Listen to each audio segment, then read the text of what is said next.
Hello guys, welcome back to my channel Urmila Tudu. তো কেমন আছো তোমরা? আশা করি তোমরা সবাই ভালো আছো, কিন্তু আমরা ভালো নেই। ভালো নেই বলতে কালকে ছিলাম না, আজ মোটামুটি ঠিক আছে। পরশু রাতে সব ঠিক ছিল। তো কালকে সকালে উঠেই দেখছি বাবুর জ্বর চলে এসছে। তো বুঝতে পারছিলাম না হঠাৎ কি করে জ্বর এলো, সেরকম তো কিছু খাইনি, কোথাও যাওয়াও হয়নি আমাদের, ঘরেই ছিলাম। হঠাৎ রাতে ঠিক ছিল, হঠাৎ করে দেখি সকালে উঠে দেখি জ্বর চলে এসছে। তো যেহেতু সেদিন জল এসেছিল, জল ভরতে ভরতেই বাবু উঠলো, তো দেখলাম যে জ্বর এসছে। তো বাবুকে বললাম যে তুই একটু শুয়ে থাক, আমি জল ভরে নিই। তো জল ভরা হয়ে গেলো আমার। তারপর দেখছি বাবুর জ্বর আছে, কিছু খাচ্ছে না, কিচ্ছু না। ভয় লেগে গেছিলো আমার যে হঠাৎ এরকম জ্বর কেন এলো। তারপরে খাওয়াচ্ছি তো কিচ্ছু খাচ্ছে না, সকাল থেকে কিচ্ছু মুখে নিচ্ছে না, কিচ্ছু না। তারপর 11টার সময় দেখছি বমি করে দিল হঠাৎ। শুধু জ্বর থাকলে এতটা ভয় থাকে না, কিন্তু বমি করলে তো ভয় লাগবেই। তো একবার বমি করলো, যত দুধ খেয়েছিল সব দুধ বের করে দিল, জল খেয়েছিল সব বের করে দিল, কিচ্ছু খায়নি। তো ব্যাস বরকে ফোন করলাম, তো বর বললো ঠিক আছে আমি ওষুধ নিয়ে আসছি। বারণ করলাম যে না ওষুধ নিয়ে আসো না, ডাক্তার কাছে নিয়ে যাবো। তো এখানে হোমিওপ্যাথি একটা ডাক্তার আছে, তো ডাক্তার কাছে নিয়ে গেলাম, বললাম বমি করেছিল, জ্বর, তো দিল ওষুধ। তো বমিটা তো আর হয়নি, কিন্তু জ্বরটা সারেনি। জ্বরটা সারেনি, তো বর বেরিয়ে গেল খেয়ে দিয়ে। টায়ার্ড লাগছে মনে হয়, সারাদিন ঘুমোচ্ছে। তারপর ওরকম করে কী হলো, বিকেলে উঠলো 4টার সময়। তো 4টার সময় উঠে দিলাম কিছু খেতে। তো দেখছি মুখে নিচ্ছে, শুধু খেতে ইচ্ছে করছে কিন্তু খাচ্ছে না, শরীরটা পুরো হিট হয়ে আছে।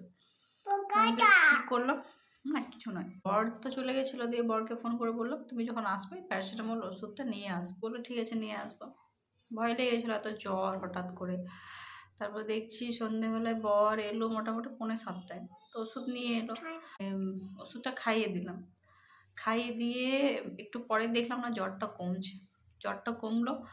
তো কিছু খাচ্ছে না, কিছুই খাচ্ছে না, মানে খেতে ইচ্ছে করছে কিন্তু খেতে পাচ্ছে না।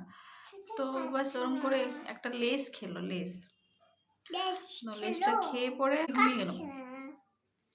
আজ সকালে যখন উঠলাম, তো আমি দেখছি যে সকালে উঠে খেলছে, সবই করছে, জ্বরটা সেরকম নেই, একটু একটু আছে হয়তো। তো এইদিকে আমার শ্বশুর ফোন করেছিল, বলছে ডাক্তারের কাছে নিয়ে যাওয়া। বললাম না, দেখছি জ্বর ওষুধ নিয়ে এসে তো দেখি, খাইয়ে দেখি তারপর কী হয়। তারপর দেখছি মানে বর থাকাকালীনই বাবু উঠে গেছিলো। বর চলে গেলো, দেখছে যেহেতু খেলছে ঠিক আছে, তো চলে গেলো। বললাম চলে যাও, তুমি কী করবে, সেরকম কিছু নেই। বর চলে গেলো, দিয়ে আমি খেলাম, তখনও খাচ্ছে না কিছু দেখছি। তো কী হলো, আমি সকাল সুজি বানিয়ে দিই, একটু সুজি খায় ও, তো সুজি বানিয়ে দিলাম। তো দেখছি বলছে খাবো না। তো বললাম কেন খাচ্ছে না, হঠাৎ করে ভাবছি যে এরকম তো হয় না, জ্বর হলেও খাই। তো জোর করে খাওয়ালাম, খেলো, একটু একটু খেলো। আমি যখন মুড়ি খাচ্ছিলাম, মুড়িও খেতে চাইছিল, দুবার খেলো, তার ওর ইচ্ছে করছে খুব, কিন্তু খেতে পাচ্ছে না। তো ওরকম করে হলো। তো আমি বললাম, মুখটা আ করতে বললাম যদি কিছু হয়েছে মুখে। তো মুখটা আ করলো, আ করে দেখছি হ্যাঁ ওর মুখে দানা দানা কি হয়ে গেছে, লাল লাল তালুর ওই গলার কাছে দেখছি কিছু হয়ে গেছে।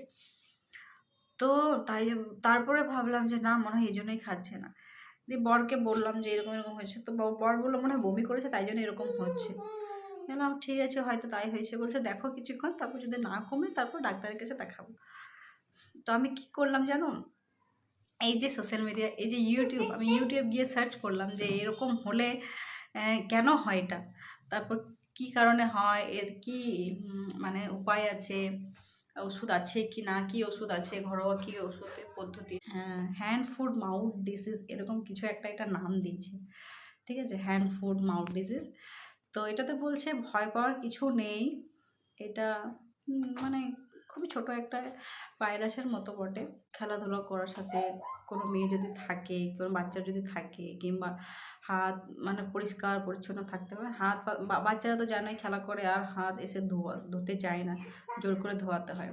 তো বলছে কার যদি হয়ে থাকে সেরকম বাচ্চা, তো ওর সাথে যদি মেলামেশা করে, ও যেহেতু হাঁচি করে, ওর হয়ে থাকে ভাইরাসটা, ওরকম করে একজনের থেকে একজনে চলে যায়।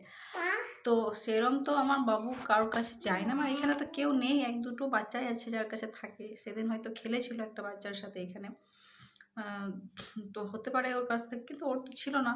কিন্তু কি জানি কেন হয়েছে, হয়তো হাত ধোই না ভালো করে। আমি ধোয়াই, কিন্তু সবসময় তো আর খেয়াল রাখতে পারি না, ফট করে যেন ওই বাচ্চার মুখে নিয়ে নেয়, তো ওইটা ধ্যান রাখতে হয়। তো তোমাদেরকেও বলছি, এরকম যদি কিছু হয়ে যায় মুখের ভেতরে কিংবা হাতগুলোতেও দেখতে পারো হঠাৎ করে দানা দানা হয়ে যাবে, ছালি ছালি হয়ে যাবে, তো ভয় পাওয়ার কিছু নেই এটাতে, না প্যানিক হয়ে যাও না। তো তাই জন্য প্যানিক হলে একদম চলবে না, কেন কি প্যানিক হয়ে তুমি হড়বড় করে কিছু উল্টোপাল্টা জিনিস করে দিতে পারো। তো দেখবে হয়তো ভালো করে শান্তিতে দেখবে যে কি হয়েছে না, হ্যাঁ তো ঠিক আছে। তারপর দেখবে সব কিছু, তো আমি গুগলে দেখলাম, তো বলছে এর কোনো নির্দিষ্ট ওষুধ নেই, জ্বরের জন্য প্যারাসিটামল ওষুধ দিতে হয়, আর এটা নিজে নিজেই ঠিক হয়ে যায়, 5 থেকে 7 দিনের মধ্যে নিজে নিজেই ঠিক হয়ে যাবে। তো এটাতে প্যানিক হওয়ার কিচ্ছু ব্যাপার নেই। ওকে বললাম যে এটাতে প্যানিক হওয়ার কিছু না, ডাক্তার দেখিয়ে কোনো লাভ নেই, ডাক্তার কোনো ওষুধ দেবে না, প্যারাসিটামলই দেবে। তো মেয়ের এখন জ্বর নেই যেহেতু, আর এটা যেহেতু বলেছে 5-7 দিনের মধ্যে নিজেই ঠিক হয়ে যাবে। আর হ্যাঁ, এটাতে একটা জরুরি জিনিস যে জল খেতে বেশি বলছে, এটাতে যদি হলুদ পেচ্ছাপ হয়, মুখে যদি জিভটা যদি শুকিয়ে যায়, তাহলে কিন্তু ডাক্তারের কাছে কনসাল্ট করতে বলছে। আর নর্মালি নইলে তুমি বেশি বেশি জল খাওয়াতে বলছে, এরকম তো খাবার খাবে না এই সময়, দেখলাম তো এখানে বলছে খাবার খাবে না, লিকুইড জাতীয় খাবার খাওয়াতে বলছে, জল বেশি করে খাওয়াতে বলছে, ওআরএস খাওয়াতে পারো, শরীরে যাতে জল কম না হয়। তো সকাল থেকে আমি বাবুকে খুব জল দিচ্ছি, জল খাচ্ছে। তো আশা করছি তোমরা যারা দেখবে ধ্যান রাখবে যে বাচ্চার যদি কোনো কিছু হয়ে যায়, প্যানিক হলে কখনোই চলবে না। আমার বর কিন্তু একটুতেই বেশি প্যানিক হয়ে যায়, বরকে বলি যে এত প্যানিক হলে চলবে না, ভাবনা চিন্তা করে সবসময় নিতে হবে ডিসিশন, দেখতে হবে। তো এই যে আমার মেয়েরা আজকে খেলছে, তো তাই ঠিক লাগছে। কালকে সারা দিন আমার শুধু কোলেই ছিল, কিচ্ছু খায়নি, মুখে কিচ্ছু নিচ্ছিল না, একদম জ্বরে ভুগছিল। আর বাচ্চাদের শরীর ঠিক না থাকলে কিচ্ছু ভালো লাগে না দেখবে, খেতে ভালো লাগে, কিচ্ছু করতে ভালো লাগে না, মনে হয় কখন ঠিক। এত বাচ্চা, এত ফুর্তিলা বাচ্চা যদি হঠাৎ করে চুপচাপ হয়ে যায়, গুমরামুখ হয়ে যায়, তো কিছু ভালো লাগবে বলো। আর তারপর বাচ্চা তো, ছোটো বাচ্চা কিছু বলতেও পারে না ধরো ভালো করে, শুধু কালকে বলছে আও হয়েছে কি হয়েছে, বুবু হয়েছে এরকম বলছে। এবার কোথায় হয়েছে তো বলছে মাথায়, ও তো বলতে পারছে না মুখে হয়েছে, ওটাই বলছে। আর আমরা হলে একটু কষ্ট হলেই বলি ও মা এখানে লাগছে এখানে লাগছে, বাচ্চারা তাও চেষ্টা করে খেলার। বাবু চলে দাও, গুড মর্নিং বলে দাও, কি করছো বলে দাও তো, কি খাচ্ছ?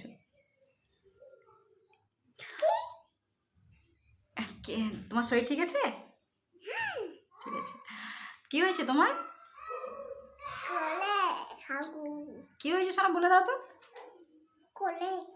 কি হয়েছে কোলে? তো তোমরা দেখছো যে আজকে মোটামুটি ঠিক আছে, খেলা করছে, খায়নি, যদিও বা একটু আধটু খেয়েছে, মানে খেতে চাইছে কিন্তু খেতে পারছে না, খুবই অসুবিধা হয়েছে। তো যাই হোক, কালকে তাই জন্য কোনো ব্লগ দিতে পারিনি, আমি ব্লগ করতেই পারিনি, সারাদিনও আমার কাছেই ছিল, তো করা হয়নি। আজকের এই ভিডিওটা একটা নলেজেবল ভিডিও বলতে পারো, যে যতটা আমি জানলাম তোমাদের কাছে শেয়ার করলাম, যে এরকম করলে এরকম করতে হয়। তো যাই হোক, আশা করছি ভিডিওটা ভালো লেগেছে তোমাদের। আর ভিডিওটা যদি ভালো লেগে থাকে তো ভিডিওটাকে লাইক করে দিও, কমেন্ট করে দিও, আর আমার চ্যানেলটাকে সাবস্ক্রাইব করতে ভুলো না, ঠিক আছে? আমার চ্যানেলটাকে সাবস্ক্রাইব করে দিও। দেখছি আমার সাবস্ক্রাইবার তো বাড়ছেই না, কি করার আছে, আমার চেষ্টা চালিয়ে যাচ্ছি, আশা করছি বাড়বে, দেখছি কতদিনে কি হচ্ছে। তো যাই হোক, আজকে এই ভিডিওটা আর লম্বা করবো না, আমি যেটা জানলাম তোমাদের সাথে শেয়ার করি। আর খুব শীঘ্রই তোমাদের কাছে আসবো নতুন একটা ব্লগ নিয়ে। তখনের জন্য তোমরা সবাই খুব ভালো থেকো, সুস্থ থেকো, আর আমাকে সাপোর্ট করো, আমাকে ভালোবাসো। টাটা, বাই, টেক কেয়ার, ভালো থেকো।